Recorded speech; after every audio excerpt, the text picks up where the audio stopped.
And black woman, I got some news for you though. Y'all better stop running around talking about something. I'm gonna start dating outside of my race and explore my options. Listen, black woman, you are of the sun people. You take your ass up in that ice with that ashy ding-a-ling, and your ass gonna come back with all kind of shit, and I don't want to hear nothing because the sun woman ain't got no business letting the ice man swim in her ocean.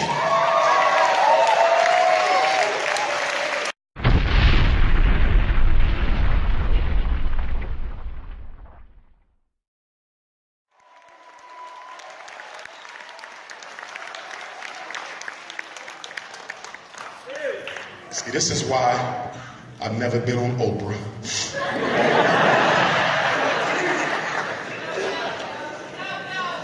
And it's sad because she made Dr. Phil a millionaire. She made a white psychologist a multi-millionaire. No one knew his name before Oprah. And I've never been on her couch for 5 minutes. Got all the degrees he got, never been on her couch for 5 minutes. What's the next law Willie Lynch taught? Willie Lynch said if you want to control your Negroes in Ohio, if you want to control them Negroes in Cleveland, find every petty difference you can muster and use it against each other. Wow. He said put the light skin in Cleveland against the dark, put the college educated against the ones who dropped out, put the Zetas against the Sigma Gamma Rhos, and the Deltas against the AKAs, and the Kappas against the Qs, and the Sigmas against the Alphas, and the Iotas against the Grooves. Put the Christians against the Muslims, and the Garveyites against the Socialists, and the Nawakis against the Moors, and the Nation of Islam against the Hebrews. And if you do this, they'll never come together. Cleveland, you should feel embarrassed that white folk can go to sleep at night in this city after what they did to Tamir Rice.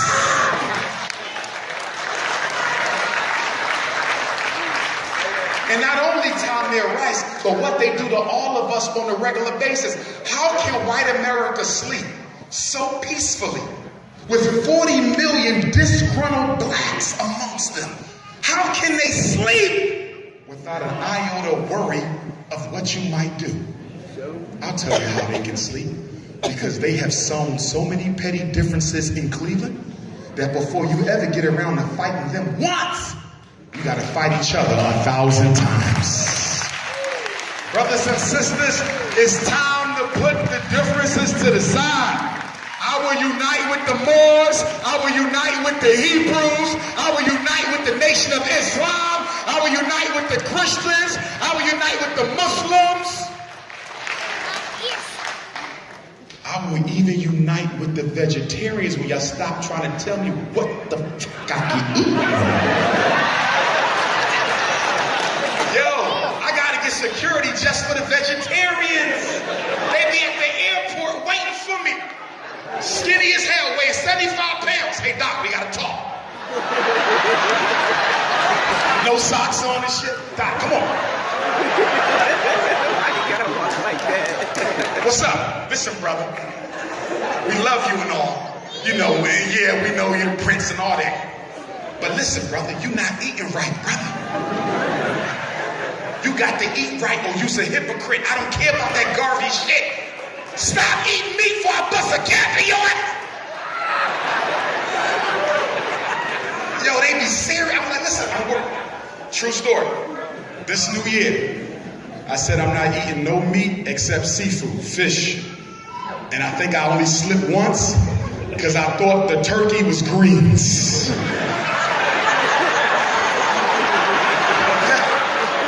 But I'm working on it. I'm doing good. So I think I only had meat once or twice this whole month. So I'm working on it. But I do want to say this. I'm not trying to be skinny as hell, though. The minute I start looking smoked out, I'm going to get me the biggest damn drumstick I could find, because that skinny shit don't look right when you got a big ass head like mine. Are y'all feeling me? I'm not trying to have no 100-pound body with a big ass breastfed head. It don't work. It don't work.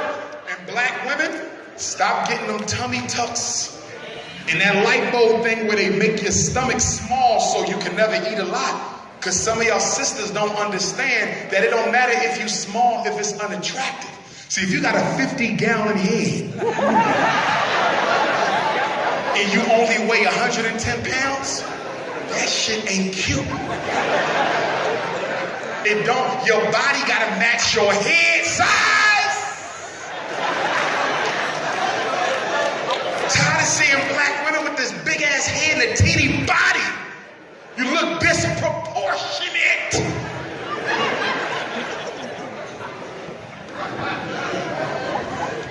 Now, what's the third thing Willie Lynch said? And then I'm prepared to round it out. Willie Lynch said, if you do this last thing, this will guarantee your control over all your Negroes. He said, line up all the slave women side by side. Get all the slave children, it doesn't matter how young they are, line them up side by side. Find the biggest, meanest, toughest alpha male in your stable. Bring that Negro out before all the wenches and all the Negro children and beat that man down to within an inch of his life. Don't kill him, but beat him so bad that he will wish he was dead. He said, if the women try to turn away, make them watch. If the kids try to run, make them watch. After you beat them down and make them see it, pick that Negro up, tar and feather him, and then find 2 horses. Tie his leg to one horse facing this direction and the other leg to the other horse facing that direction. Beat both horses simultaneously until they run apart from one another and split that nigger's body in half. He said, if you do this, the natural love and respect that the black woman has for the black man, she will lose it.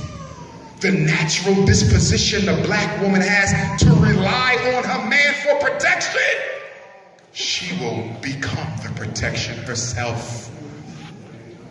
He said, women naturally look to their men to provide and protect, but after they see what you do to their provider and they protector in front of their face, they will no longer respect him, but look at the black man with contempt. But he said, guess what? That's not even the greatest benefit of this technique. That black woman, seeing what was done to her husband, will raise that black boy in her stomach to be a damn coward and a wimp and a simp-ass Negro, because she will be afraid that what the white man did to her husband, she will do to her son. Black mothers in here, I want to thank you all for the excellent job y'all been doing raising our kids. Many of you have been doing it on your own. Brothers, give the sisters a hand. They've been holding down the babies. They deserve our respect and admiration.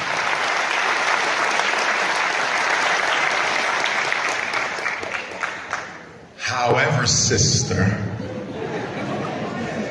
there's 1 or 2 of you in here who are doing exactly what Willie Lynch designed for your ass to do. Raise your son to be a simp ass, no responsibility having, no accountability having, spoiled ass Negro male child. Black woman, stop spoiling your son. You're not benefiting that boy. All you're doing is making somebody else's daughter bed harder to lay in. In other words, too many black women are raising their sons to be the exact type of man you yourself would never want to date.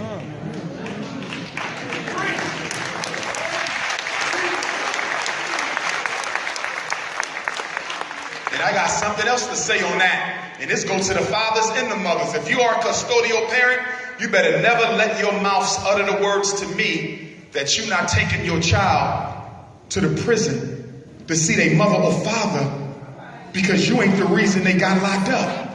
I don't give a damn if you're the reason or not. You the reason that child is here, ain't you? So take them to that prison. A father in jail is still a father. A mother in jail is still a mother. And who the hell are you to excommunicate a child from his biological parent? I got an email last week. This father emailed me, said, Dr. Johnson, I need your advice. I got 2 kids. Their mother a smoker, she was a prostitute, she was doing all this stuff. My wife is a lawyer, she has her own business, she treats them like her own, and all they keep asking for is, Mommy, what should I do? What the hell you mean, what should you do? Their mother is their mother. A child don't care if the mom on crack, homeless, unemployed. Everybody wants a relationship with their God-given parents.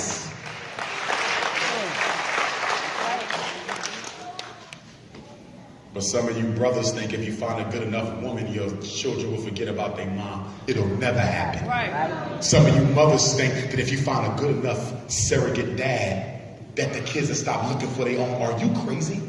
This ain't about money. It ain't about education. It's about knowing my own DNA connection.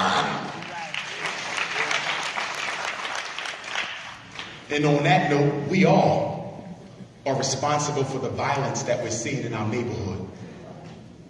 Black children are the last to be adopted in this country. Most of us don't even want to be foster parents, more or less adopted parents. Do you remember 40 years ago, 30 years ago when we was growing up? If the next door neighbor's children were home alone and that mom was out doing what she was doing or the dad got locked up, did we call the caseworker? Did we call the cops?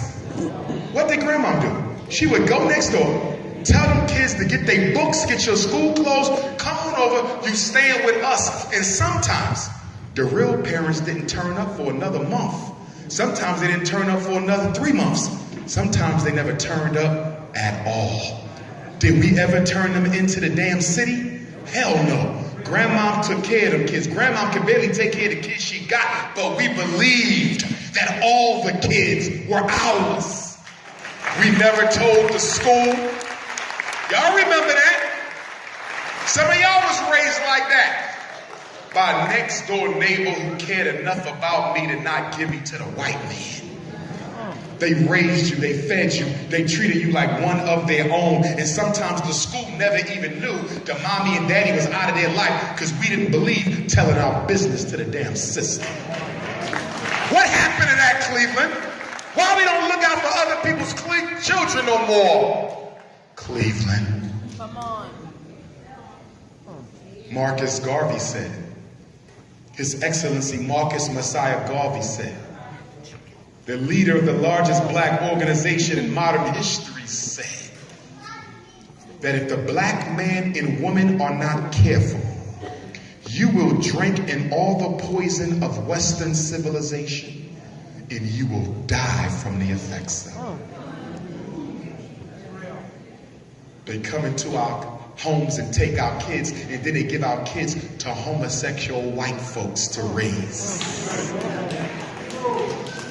Did you know that in Chicago, they have a new sex education curriculum for middle school where they teach the 5th through 8th graders, among other things, how to use anal condoms. This is going on right now in Chicago. Now, y'all over in Iron, you might find out they're doing it right here in Cleveland. In Atlanta, they just opened up an all LGBTQ school for gay black kids. They just came out with a homosexual Bible. New York has an all LGBTQ school right now. Listen to me, because we might have some LGBTQ here tonight. I want you brothers and sisters to know that I do not hate you. You still my brother, you still my sister. I love you, but I disagree with your lifestyle, and I have a right to my opinion. And I'm not going to change it regardless of how much shit you post on Facebook or how many letters you write to Obama, because my decisions are not based on your opinions.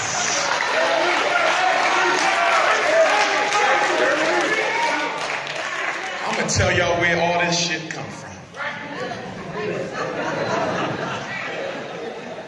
Once upon a time, when God created the world, he created a group of people called the Sun People. The Sun People lived under the sun. The sun gave them everything that they needed. They had fresh drinking water. They had animals for clothing. If they wanted fruit, they could climb up in the tree and get the fruit. If they needed crops, the crops would grow once or twice every year. They didn't have to ask nobody for diamonds. They had them. They came in the water. Silver, coltan, oil, gas, whatever the Sun People needed, the sun gave it to them. And because the sun blessed the Sun People with abundance, the Sun People were not a people who stole from others. They were not a people who manipulated others. They were not a people who took more than their share. They were a free-giving people who believed in taking care of everybody. In fact, in the land of the sun, there was no such thing as a front door on your house, because you didn't need one, because nobody went where they were not invited. These were the Sun People. They were happy. They created a literal paradise on earth. They lived in harmony with nature, harmony with the water, harmony with the hurricane, harmony with the tornado. When the food ran out, the Sun People didn't get upset. They said, you know what? Just wait. The sun will give us what we need again. And they respected the sun so much that people thought that they worshiped the sun. They never worshiped the sun. They worshiped the God who created the sun. But see, God created another group of people called the Ice People. Ice people didn't live under no sun, brothers and sisters. They lived under the ice. It was cold. They couldn't find no food because nothing could grow. No fruit, no vegetable. It was too cold for anything to sprout. So whenever they got hungry, they had to eat the mice and the worms and the maggots off the floor. They had to try to melt the ice so they could drink that dirty rainwater. When they got too hungry and there was no mice or maggots around, they would just kill each other and eat human flesh and drink the blood out of their own family skulls. And because the sun never blessed the ice people, they hated the damn sun. They hated nature. They do not believe in living in harmony with shit. And guess what? Because they never had enough of what they needed, they would steal, they would manipulate, they would connive, they would strategize, they were deceptive, they were dishonest, because this was the only way that they could survive. And then one day, the Sun People, one day, the Ice People ventured out of the caves of Europe and came down into the sunny land of Africa. And they walked in and looked around and said to each other, do you see this shit? They got food on the damn tree, diamonds all over their body, gold everywhere you can look. The animals don't mess with them or none of that shit. And they went to the Sun People, and the Sun People said, guess what, Ice People? It's not our fault that the sun cursed you. But we're going to teach you how to be people again. So the Queen Mothers came out. You know how y'all sisters do. The Sun Women came out with some of that African black soap and said, bring them little dirty ass white kids and start washing their ass. Here, you got to wash your ass, little boy, here.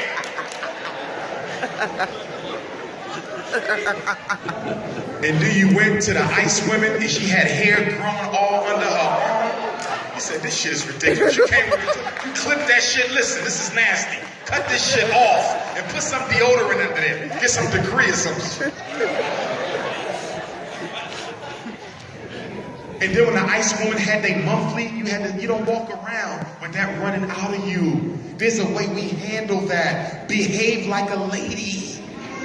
And then when she started cooking, they would just kill the animal and eat the shit raw. And they still love their meat raw and rare. So the sun woman had to go tell the ice woman, you don't eat the damn thing without cooking it. You gotta put some jerk sauce on this shit with a paprika at. Put some seasoning. And you gotta turn this shit over to the sun. Where y'all been at? These ice people don't know shit.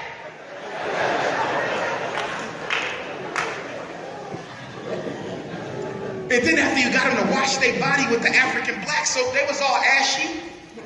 So you had to go and get 25 pounds of shea butter. And you had to shea butter. Come on, this shit is assy. Wash the hair. Shea butter.